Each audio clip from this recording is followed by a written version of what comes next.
Vamos do zero aqui, então. Vamos do zero, né?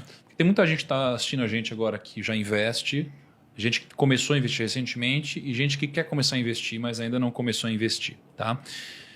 A pessoa está começando a investir hoje. Por onde que você acha que ela deveria começar para que ela comece já na direção certa? Bem, hoje nós estamos aí propondo, a AGF está propondo que o cidadão assuma uma cultura melhor para ele poder desenvolver um tipo de procedimento também melhor no mercado, para que ele possa ter conhecimento suficiente de criar um foco, tá certo?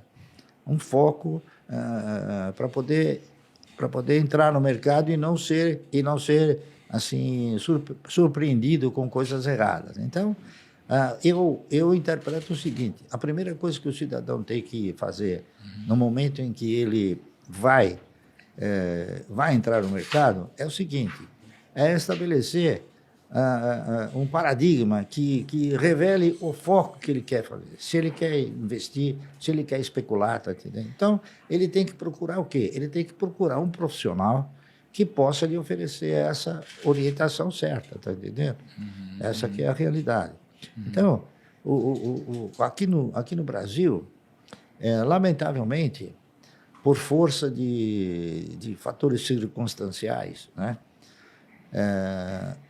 a maioria das sociedades corretoras, elas têm uma necessidade premente de fazer com que o cidadão que vá operar, que gire os negócios, não é isso? Porque elas vivem do quê? Elas vivem de corretagem.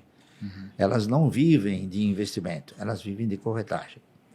Então, isso faz com que o cidadão ele não tenha aquela firmeza, tá entendendo? Porque ele vai ter o quê? Ele vai ter orientações desvirtuadas daquela que seria a mais pródiga, não é isso?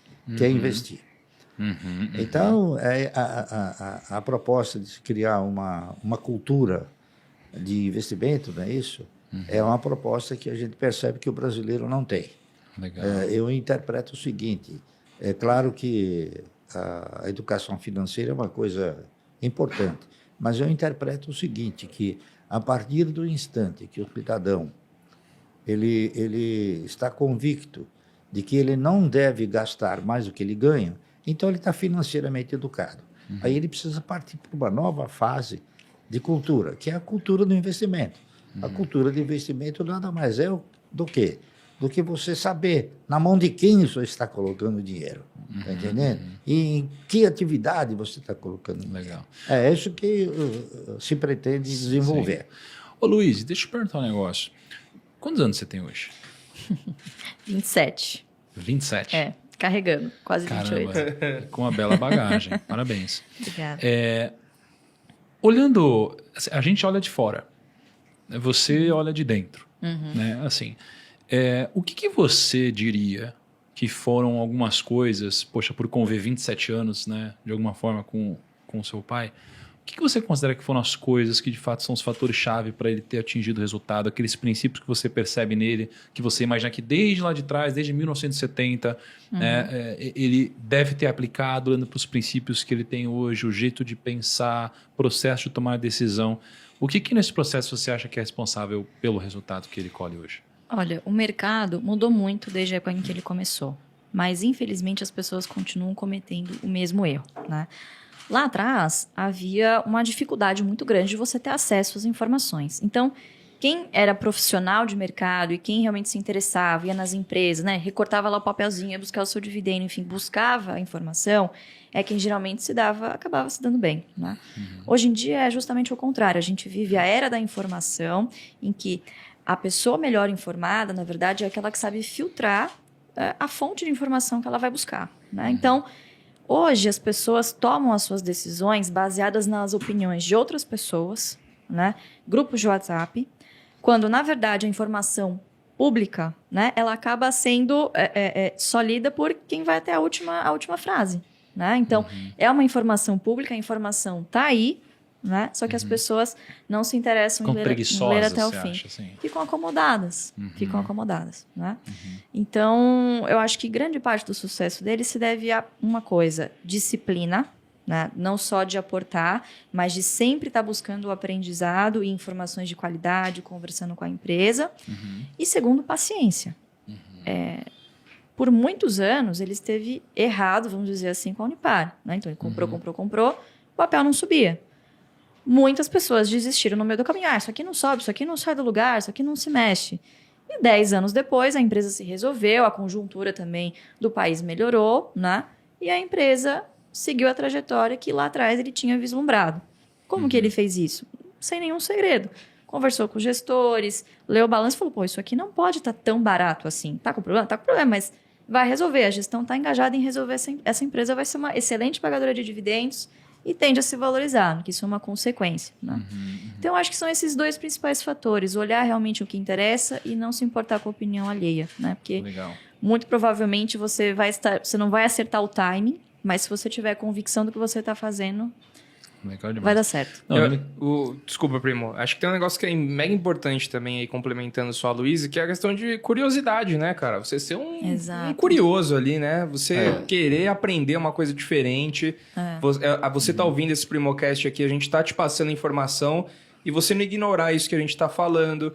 Você saber que, por exemplo, vão ter aulas gratuitas do bar. Se você falar assim, cara, se você pegar e ouvir essa informação e deixar isso pra lá, cara, você tá perdendo muito. Cara, e falando em curiosidade, eu tô com uma curiosidade aqui, que eu tô há 3 anos com essa curiosidade. Meu Deus. Há 3 anos. 3 anos. O cara tá guardando o negócio há 3 anos. 3 anos? Não, 4 anos, Kaique. 4 anos tô ainda há 4 anos com essa curiosidade. Porque, ó, o Rumo ao Bilhão 4, a gente gravou com o Barça, certo? Sim, verdade. A gente tá no Rumo ao Bilhão 52. Sim. Faz 4 anos. Caramba. E lá, o Barça me disse um negócio que eu nem lembrava direito. Mas o Barça me acendeu. Porque assim que eu cheguei, ele falou, e aí, ficou rico? E aí, conseguiu ficar rico?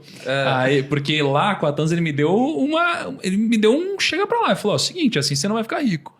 Eu falei, nossa, você lembra disso, cara? E qual que foi o negócio?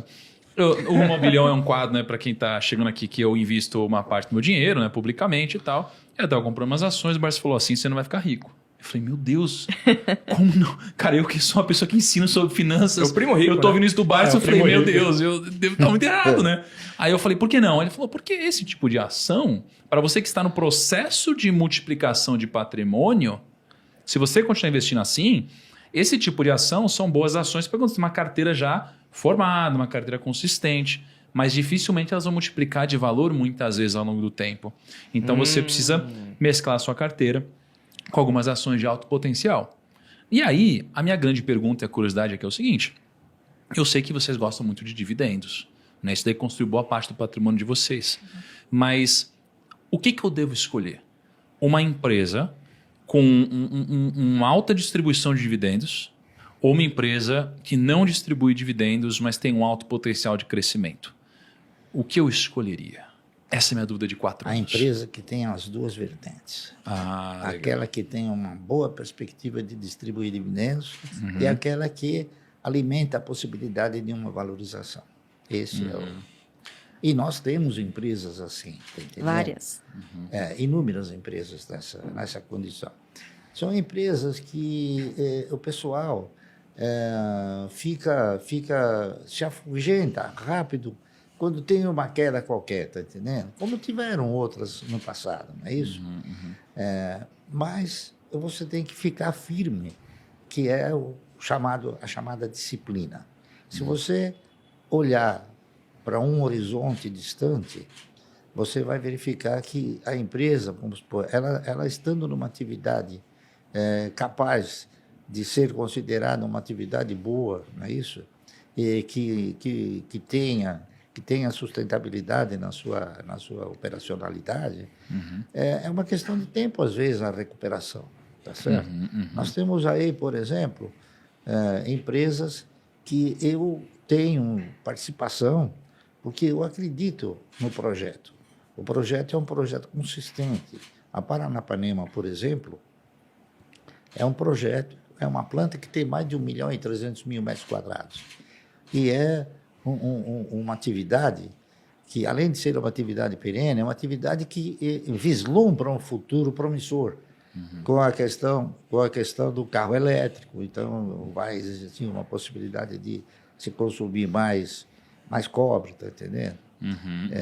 Então, eu investi na Paranapanema, tenho ações da Paranapanema, discuto o Paranapanema, tá certo? E, com certeza, a Paranapanema está tentando encontrar uma trajetória, um caminho que proporcione a ela um crescimento capaz de acumular esses dois fatores que você acabou de citar. Que ela volte a pagar dividendos e que ela tenha uma perspectiva de valorização muito boa. Porque, na verdade, hoje uma ação da Paranapanema custa 33 centavos. Entendendo? Comparativamente. Então, 33 centavos é muito menos do que muita coisa que você consome.